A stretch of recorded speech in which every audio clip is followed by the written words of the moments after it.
Hi students, let us continue with the topic arrays in computer programming. So in the previous video I explained about how to declare an array and how to initialize an array. Now let us see different types of arrays. Actually the arrays are broadly classified into three types. Arrays are classified into three types. So one is one-dimensional array, one-dimensional arrays, two-dimensional arrays,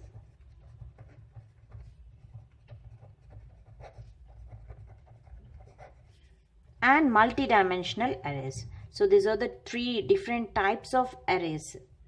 Multi-dimensional arrays. So let us discuss one by one. So first I'll explain about what is a one-dimensional array. So with the example. Let us take the first one, one-dimensional array.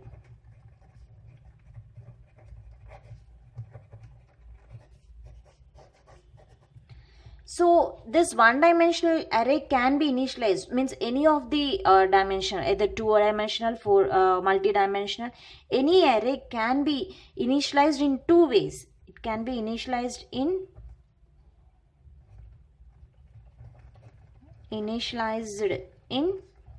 two ways. So what are that? You can initialize at compile time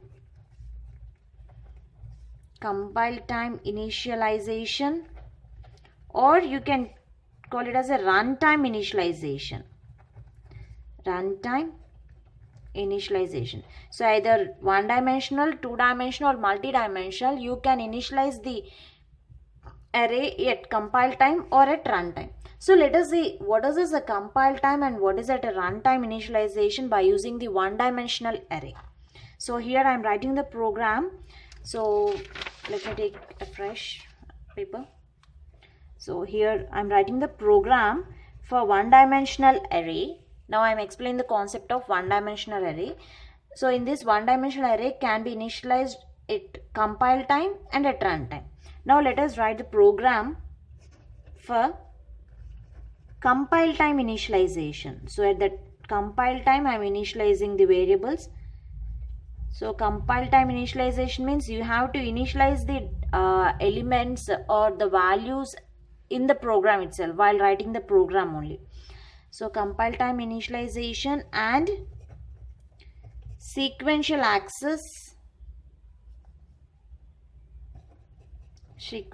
access using for loop. So using for loop, how to access the array, that is a one-dimensional array, in compile time initialization. Now writing the main program, #include stdio.h. Okay, now writing the main program, main. Now declaring the initializing the values. The declaration and initialization is done at the same time. So integer is a data type of array name A with 5 elements. So those 5 elements are initializing 10, 20, 30, 40, 50. So this you call it as a compile time initialization. Means you are writing the program, entering the values in the program itself. Okay, so you can't change the values after runtime. Okay, after compiling the program. So these values you call it as a compile time initialization. This type of initialization you call it as compile time initialization. Now I am taking the variable int I because I have to access the for loop. So for that I am taking the variable I. CLR to clear the previous screen. Now I am writing the printf. So printf elements of array or. So the elements of array or that has to print on the screen.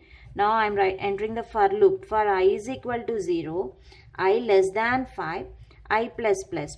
Because less than 5 means 0, 1, 2, 3, 4. Up to 4 it can access. Means 0 to 4 means total 5 elements you will get. So it has to store those values and print on the screen. So that's why printf %d that value has to be printed. First a of 0. So a of 0 will value 10 will be printed.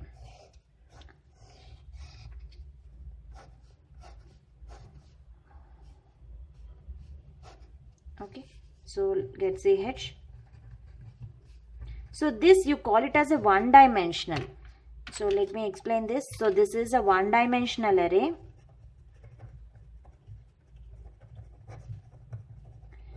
And this, if you declared in the program, you call it as a compile time initialization. So this you call it as a compile time initialization, because you are initializing the values in the program itself, means you are not entering from the keyboard, means at the runtime you are not entering the values. So at the starting of the program also you're entered the values, so that you call it as a compile time initialization. So what is this? So whenever these values will be whenever you declare and initialize the values, these values will store in the memory. So this you call it as a storing. How it stores? So in the array a of 5 means first it takes a of 0, a of 1, a of 2, a of 3, a of 4. Okay, so after that elements of array or that has to be entered and save it on the memory. It has to print on the screen as well as it has to store in the memory. So for that we will use the printf. So first in the for loop I of 0, a of 0 means it enters 10. Next again loop rotate a of 1 20, a of 2 30, a of 4 40, a of 3 40, a of 4 50. So after that it exits the for loop and exits the main block. So this is the compile time initialization. Then what will be the output for this program?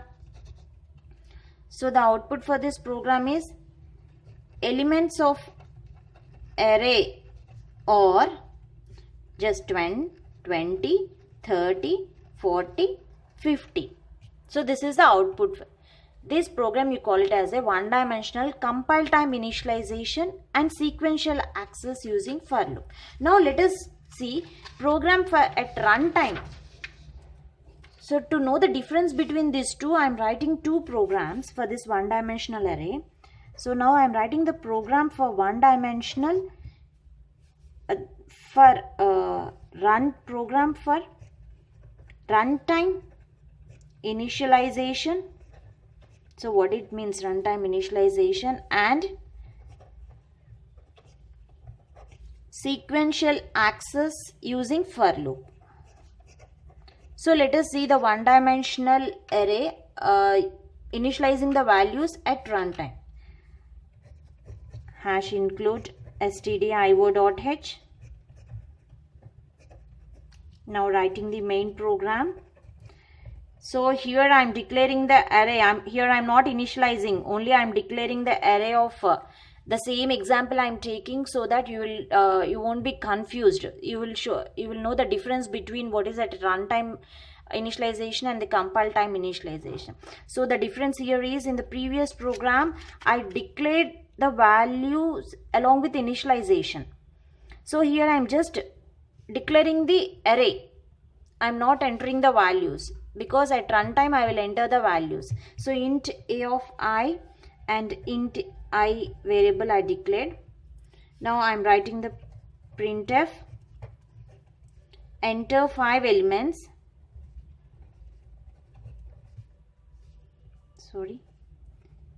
Enter 5 elements. So 5 elements have to be entered. So that 5 elements has to be entered from keyboard. So if you want to enter the values from keyboard at runtime, you have to write the scanf. So I had to enter 5 elements. So you just use the for loop. For I is equal to 0, I less than 5, I plus plus. Now write the scanf to read the values from keyboard. %LD ampersand a of I. It means first a of 0. It enter values at runtime, and it takes the next a of 1, a of I. So in that address location, second value will be entered. In second, a of 2 means I is equal to 2. A of 3 A of 4. So up to 0 to 4, the values will be read from the keyboard and saved it on the memory location. So this is the for loop. Here what it's saying, this for loop is used for storing or assigning values of element of an array. So it's storing the values of element of an array. Now I am writing the printf. Again printf. So what I have to write? I have to elements of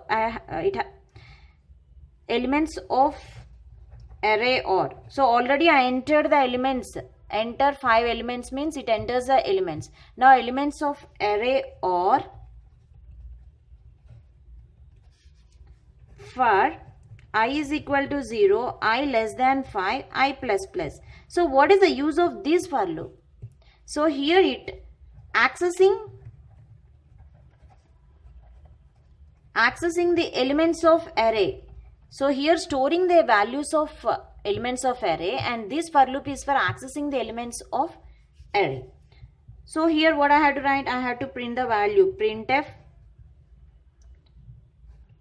%d a of I value has to be printed. Already I entered the value, so that value has to print on the screen. So that is the 10, 20, 30, 40, 50. So those values I entered at the runtime. Close the main program. Then what will be the output here?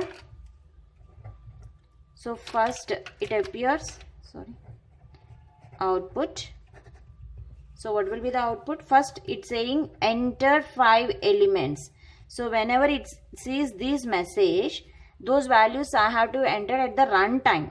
So here I enter 10, 20, 30, 40, 50. So after that, whenever you press enter, a message will be appeared. Elements of array or. So those values will be stored in the memory location and also print on the screen. 10, 20, 30, 40, 50.